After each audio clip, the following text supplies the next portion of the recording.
My name is Jordan Ellis. I'm 34, and I run a national logistics software company that I built from the ground up in Columbus, Ohio. On paper, I look like a success story. At home, I've always been the invisible daughter, the one expected to help, to smile, to step aside so my younger brother Mason could shine. After 15 years of polite distance, Mason invited me to his wedding. I told myself it could be a truce, maybe even a restart.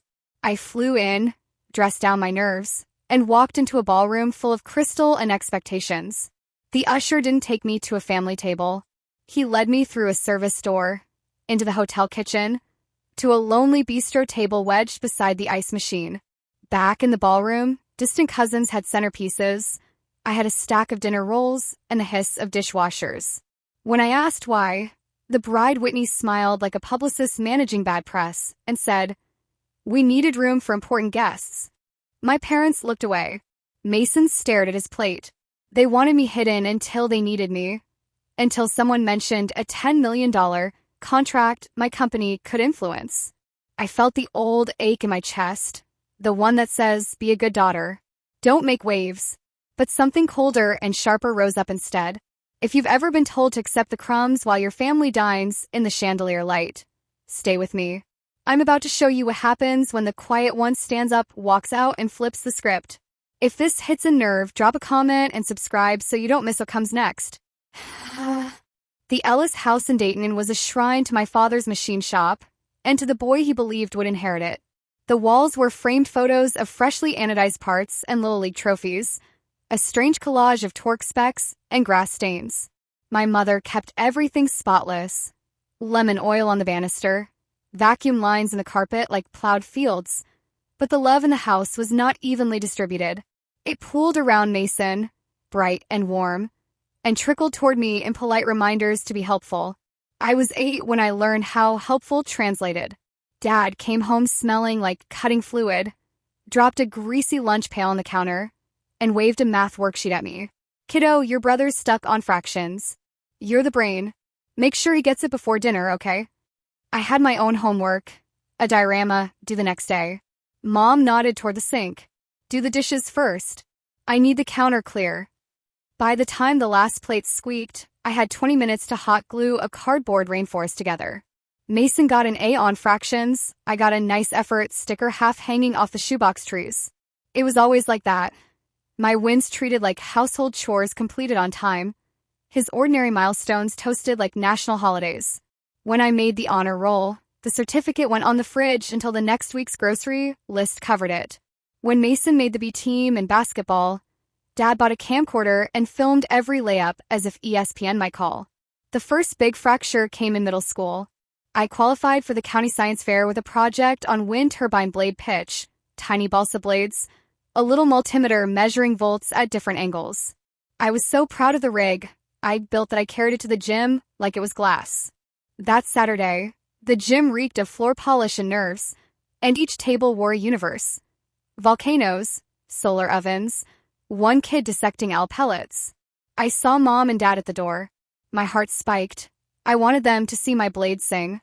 They veered right to Mason's best friend, who dragged a basketball shooting machine into the corner. "Look at this. Now that's something," Dad said, palms on hips. When they finally drifted to my table, Mom smiled. "So tidy." Dad checked his watch. "We've got to get over to Mason's scrimmage by 2. You need a ride." I remember telling them I'd be fine, that the bus could drop me off. They never saw the ribbon. First in category, I folded it into my backpack like contraband and rode home with the ribbon digging into my thigh. In high school, the favoritism got a polish of tradition. Dad's shop, Ellis Precision, had 40 employees and a contract with a farm equipment manufacturer 2 counties over. Every barbecue became a board meeting about Mason's future. "The boys got hands," Dad would say, thumping Mason's shoulder. "He's got the name. Ellis to Ellis." Mason would grin and reach for more chips. If I asked for the car to get to a weekend robotics meet, Mom would murmur, "Save the miles." Mason has practice in the morning. When Mason failed his driver's test the first time, Dad took him back every week until he passed. When I passed mine on the first try, the congratulations was, "See, you can run errands now." The summer before junior year, Dad took Mason to the shop at 5:30 a.m. Real men start early, he liked to say. I asked if I could come. He eyed my notebook. No offense, Jordan, but you're book smart. Out there it's noise. Heat. Timing. You'll hate it. I biked the 7 miles anyway on a Saturday, chains squeaking in the humidity, just to watch the CNC mills and feel the floor vibrate. The foreman, Mr. Avery, found me on a stool with safety glasses too big for my face. You Ellis's girl, he shouted over the spindle. You want to see something cool? He showed me how a G-code mistake ruins a part in one breath and how to fix it in the next. I thought I had discovered a secret language. When Dad saw me, he frowned like I'd snuck into a boy's locker room. Don't get in the way, he said. I wasn't in the photo they later framed. Dad and Mason grinning in front of a rack of perfect parts. Mr. Avery giving a thumbs up. I took the picture, of course I did. At home, discipline drew the same lopsided lines. If I got home at 10:32 on a 10:30 curfew because the movie ran long, Mom sat me down for a talk about trust and responsibility. When Mason rolled in at midnight smelling like beer, Dad chuckled, "Wild night," and handed him a glass of water. Once, after Mason dented the truck backing into the mailbox, Mom came to my room with a sigh. Your brother's under a lot of pressure. Can you just be the bigger person? I asked what being the bigger person meant in practical terms. Not making it worse, she said, as if fairness itself would be a kind of misbehavior. And yet, despite the tilt, there were soft spots. Grandma Ruth, my mother's mother, would slip me $20 bills for books and whisper, "Get as far as you can on your own 2 feet." She'd watch my soccer games even when Dad forgot, and would say things like, "You play like you think, smart, steady." When she died my senior year, I gave part of the eulogy. I talked about how she taught me pie crust and patience, how her hands smelled like lemon and flour. After, in the receiving line, Dad told Mason, "Good thing Jordan's good with words.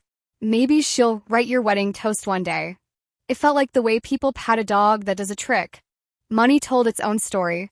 The summer before senior year, Dad surprised Mason with a used F-150, sun-faded but dependable. A man needs wheels, he said. For my graduation, I got a laptop from the discount bin at the office store and a smile about how girls don't need trucks. I had been accepted to Ohio State on scholarship, half tuition covered because I kept my GPA over 3.8 and spent every spare hour tutoring algebra to freshmen who hated X's and Y's. At the family dinner table, Mom stabbed her green beans and asked, "Are you sure about engineering? You're so good with people. What about teaching?" Dad nodded. Safer. More feminine. I looked down at my hands, at the pen grooves on my fingers, and thought of blade pitch and G-code, and the way Mr. Avery made molten aluminum look like art. Sometimes the cruelty wasn't a decision. It was a reflex that revealed what they believed. The day acceptance letters came, Mason's girlfriend brought over cupcakes. "For Mass," she said. Her mascara smudged from crying about cheer tryouts. She squeezed into the chair next to him while Dad exploded a can of Ready Whip over a slice of pie and said, "To the man of the house." When I cleared my throat and said, "I got the scholarship," Mom clapped once, a crisp sound. "Wonderful. You can visit home on breaks to help Mason with his business courses at community college." What I heard, past the frosting and the congratulations, was the outline of my life. The helper, the understudy, the hand on someone else's back when they took a bow. I wish I could tell you I fought loudly. Truthfully, I adapted. I learned how to be small without disappearing. I built an ecosystem of teachers who wrote careful notes in the margins of my essays and said things like, "You're allowed to shine, you know that, right?" My calculus teacher, Mrs. Patel, pressed a Post-it into my palm after the AP exam. "You don't have to make yourself thinner for other people to breathe." I tucked it into my wallet beside Grandma Ruth's last grocery list and carried both to Columbus. The night I left for Ohio State, I looped through the dark house one last time, past the couch that had swallowed me during flu seasons, past the dent in the door where Mason's bat had slipped, past the shadow of our growth marks on the laundry room wall. Mason sprawled in the den flipping channels, feet on the coffee table. "You're going to be bored at college," he said, teasing but not really. No one to correct. I smiled. said something light, then carried my boxes down the front steps alone. Dad opened the door at the last minute, tossed me the spare keys to the family Prius for the drive up I-70, and said, "Watch your speed. Cops hide by mile marker 62. It was almost tenderness. Almost. In Columbus, distance transformed the ache into fuel. But that comes later. Back then, what mattered was pattern. The way my family taught me to be useful first and visible second. The way praise felt like a borrowed coat. Return at the door. It mattered that in rooms where I should have been celebrated, the gym with the science fair ribbons, the kitchen where I learned to bake the crust Grandma taught me, the den with the college map tacked above the TV, I was positioned just to the side, keeping score, ready with a towel. So when years later I stood in a hotel kitchen, steam curling from stainless steel, and a single place setting sweating under heat lamps, something very old and very familiar stirred in me. Not just anger. Recognition. I knew that table. I'd been seated at versions of it my whole life.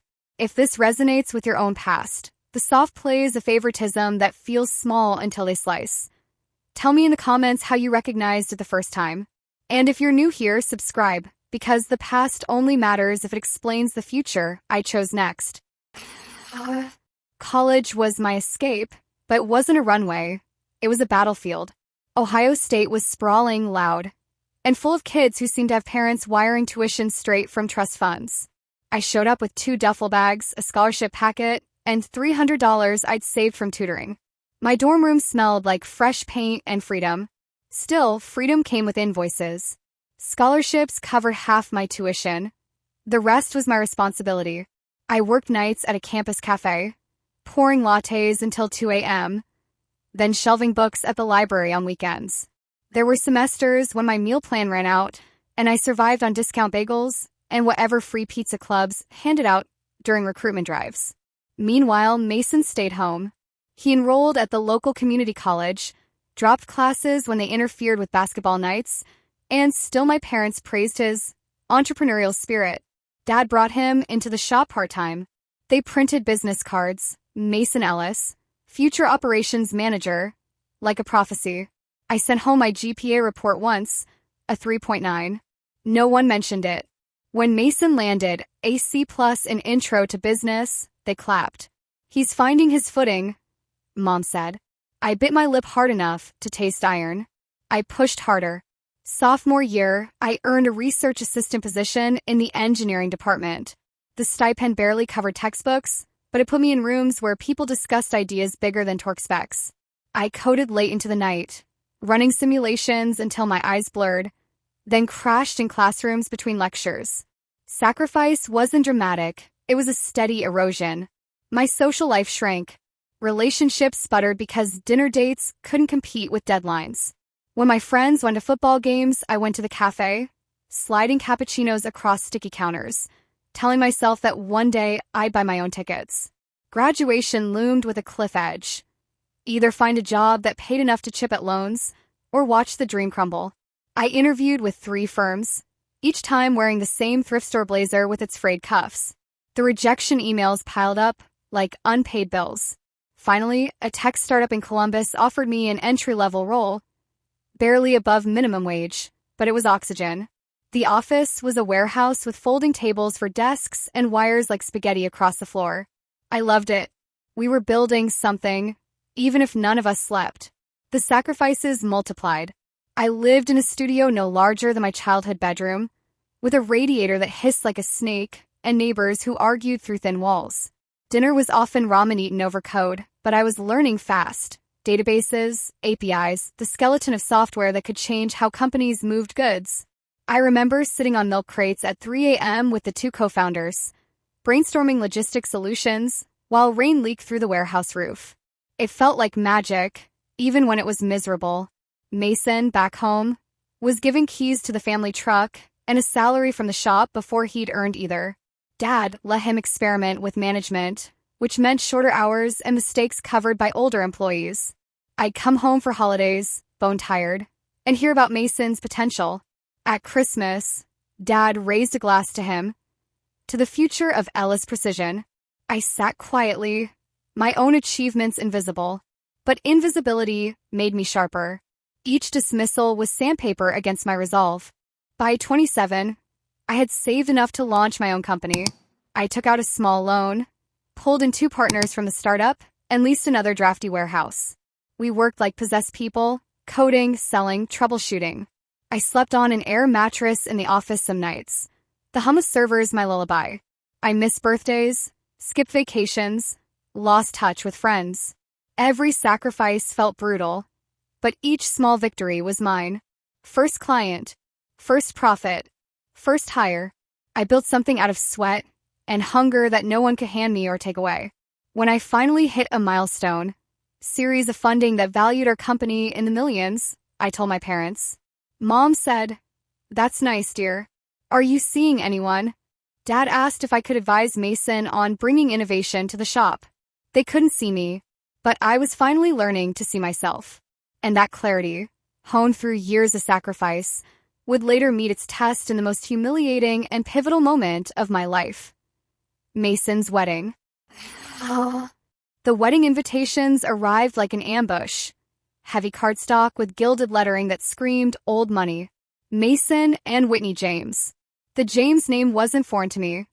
Her father owned James Industrial Solutions, a mid-sized manufacturing firm that had grown aggressively across the Midwest. I knew their company's reputation. Ambitious, flashy, but reckless. I also knew their client list overlapped with mine. My stomach tightened when I read the RSVP card. The note from my parents was tucked inside. "Jordan, it would mean a lot if you came. Families should be together for important occasions." It was the warmest message I had gotten from them in years. Suspicion pricked at me, but so did that childish ache, the craving for recognition. Against my better judgment, I booked a flight home. The return home. Flying into Dayton after so many years was disorienting. The flat sprawl of farmland, the water towers painted with high school mascots. It was all frozen in time. I checked into a hotel downtown instead of staying at my parents' house. When I told Mom, she sighed sharply over the phone. "Don't waste money. We made up your room." "I need space for work," I lied. The truth, I needed neutral ground. At the rehearsal dinner, my parents greeted me with stiff hugs. Dad's first words were, "So the computer thing is still keeping you busy?" My company had just signed a national distribution deal worth tens of millions, but to him, it was still the computer thing. Whitney, flawless in a champagne dress, gave me an air kiss and a once-over. "You're Jordan? Mason's sister?" We were beginning to wonder if you actually existed. She laughed lightly, the kind of laugh that dismissed me without even knowing me. Whispers and discoveries. That night, as I navigated the country club's polished hallways, I overheard Whitney's mother whispering, "So she's not married? No kids?"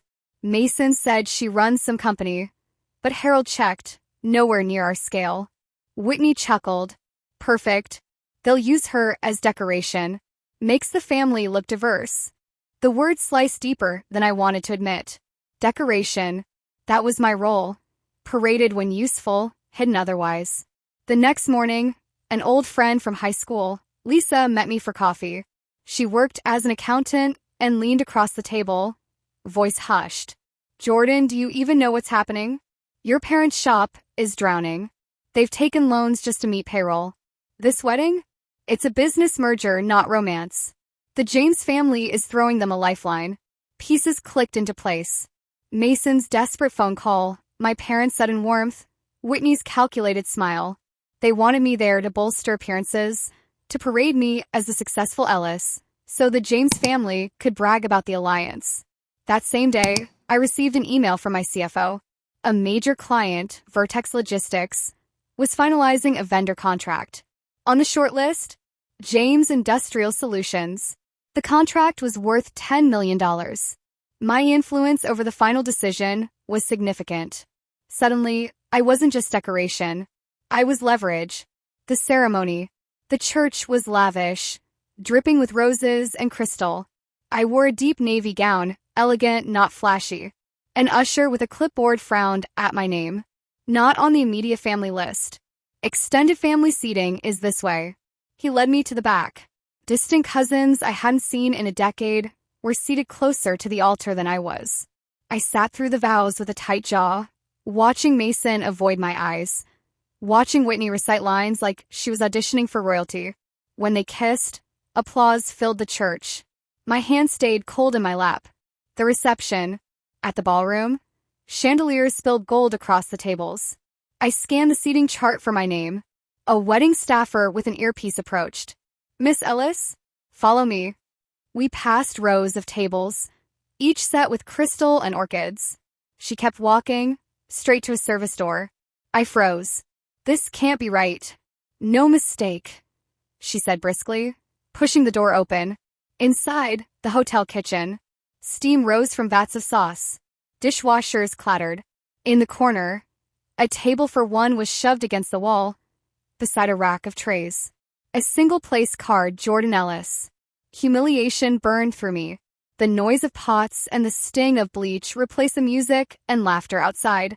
My family had exiled me to the kitchen, like a secret too inconvenient for display. The showdown. I walked back into the ballroom, heart pounding but face composed. My parents were at the head table beside Mason and Whitney and the James family. I leaned in, voice low but sharp. "There's a mistake. My seat is in the kitchen." Whitney tilted her head, lips curling. "Not a mistake. We needed space for business associates. I arranged for you to have a quiet spot. Thoughtful, don't you think?" I glanced at the half-empty table. Plenty of space here. Mom stared at her lap. Dad adjusted his silverware. Mason flushed, but said nothing. Whitney's voice lifted just enough for nearby guests to hear. "Let her eat with the staff." "It's fitting." The words cracked across me like a whip. The room went silent, forks suspended in midair. And then Harold James leaned forward, smiling like a wolf. "Jordan, after dinner, maybe we could discuss the Vertex contract. Mason mentioned you have some pull. Family helping family, right?" There it was, the real reason. Not love, not reconciliation. Exploitation. The call. I felt an eerie calm, as if the humiliation burned away fear. I pulled out my phone.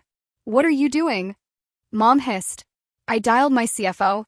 My voice carried enough for the head table to hear. "Marcus, it's Jordan. Regarding the Vertex vendor shortlist, remove James Industrial Solutions immediately.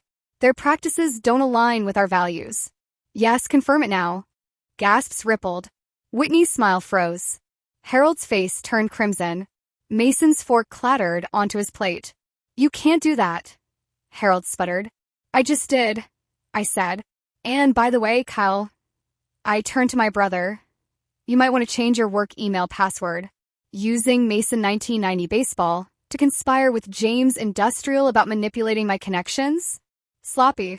His eyes widened. "How did you—" "Same way I've survived my whole life." I cut in. By paying attention when everyone thought I wasn't worth watching. Walking out. The silence was suffocating. My father's face drained of color. My mother's pearls trembled against her collarbone. Whitney's eyes were daggers, but her power had evaporated. I straightened my dress, slid my chair back. "Congratulations on the marriage. I hope it brings you exactly what you deserve." Then I turned and walked out, heels clicking against marble, the weight of dozens of eyes trailing me. A server near the exit whispered, "Good for you," before I disappeared into the night. That was the moment everything shifted. I had been seated in kitchens my whole life. Hidden, diminished, useful only when convenient. But that night, in the glow of chandeliers and the shadow of betrayal, I finally refused the role. The fallout, of course, was only beginning. When I reached the hotel parking lot, the night air felt sharp, almost electric. I slid into the driver's seat of my rental car, closed the door, and finally let the mask drop. My hands were trembling. The adrenaline that had carried me out of that ballroom drained all at once, leaving behind a hollowness so deep it almost scared me. I had just detonated a bomb in the middle of my brother's wedding. And for a moment, just one fragile moment, I questioned if I had gone too far. But then the humiliation replayed. The clang of pots in the kitchen, the snide edge in Whitney's voice, my parents' silence. Years of being second class in my own family had condensed into that single act of exile. They hadn't simply overlooked me. They had chosen to erase me in front of everyone. My chest ached with the kind of hurt that no triumph could erase. The aftermath of silence. My phone lit up with call after call. Mason, Mom, Dad, even unknown numbers, probably relatives or James' family members desperate to contain the scandal. I stared at the screen until the light blurred. I couldn't answer. Each buzz felt like a reminder that they still believed they had the right to demand my attention after discarding me. Text messages followed. You ruined everything. Come back and fix this. Family comes first. The last one made me laugh bitterly. Family comes first, but only when I had something they needed. For the first time, I silenced my phone completely. The quiet was both terrifying and liberating. The loneliness after courage.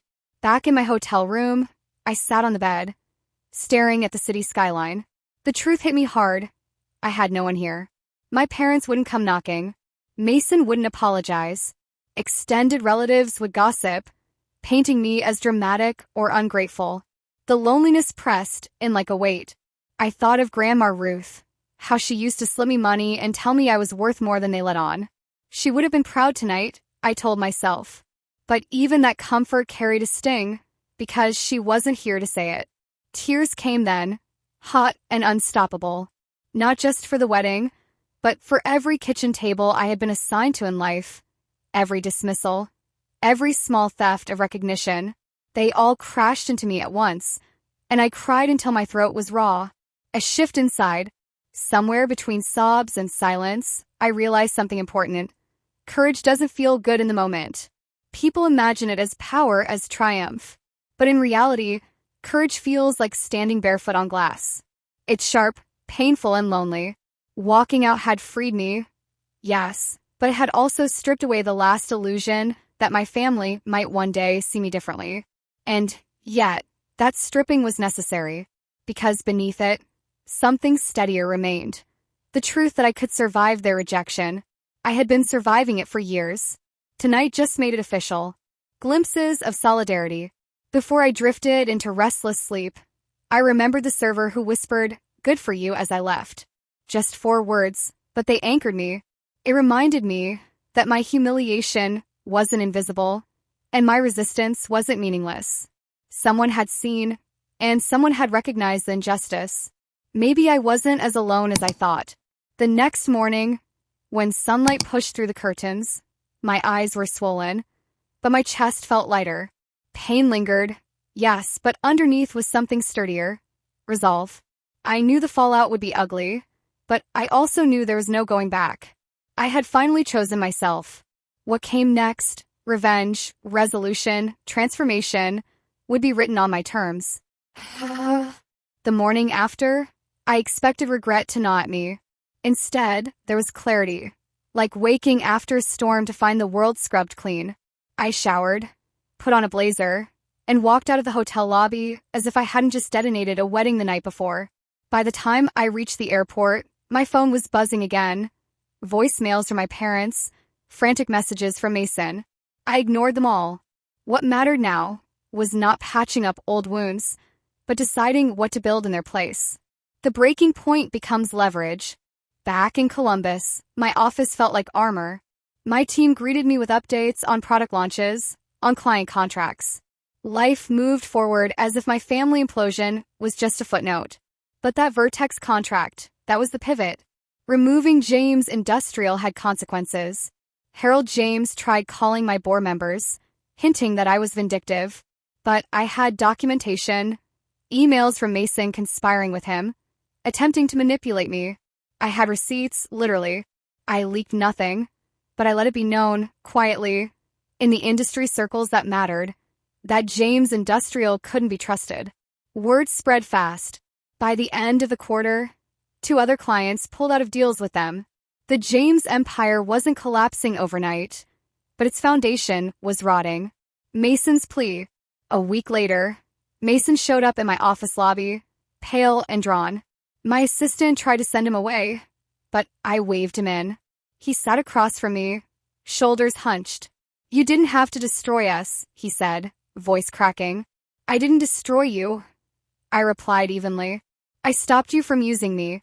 There's a difference." He rubbed his temples. Dad's talking bankruptcy. Whitney won't return my calls. Harold's threatening to sue. I leaned forward. Mason, listen carefully. You've lived your whole life believing the world would bend for you. Last night proved it won't. If you want a future, build it yourself. Without Dad. Without Harold. Without me. For once, he didn't argue. His eyes were wet, but not with anger, with recognition. He had lost everything he thought was guaranteed. The unexpected ally. The twist came 3 days later. I received an email from Sarah Caldwell, the server who had whispered, "Good for you," as I left the wedding. She tracked down my company's general email and sent a note. "Thank you. What you did gave me courage. I used to work for your parents' shop until they fired me when I asked for maternity leave.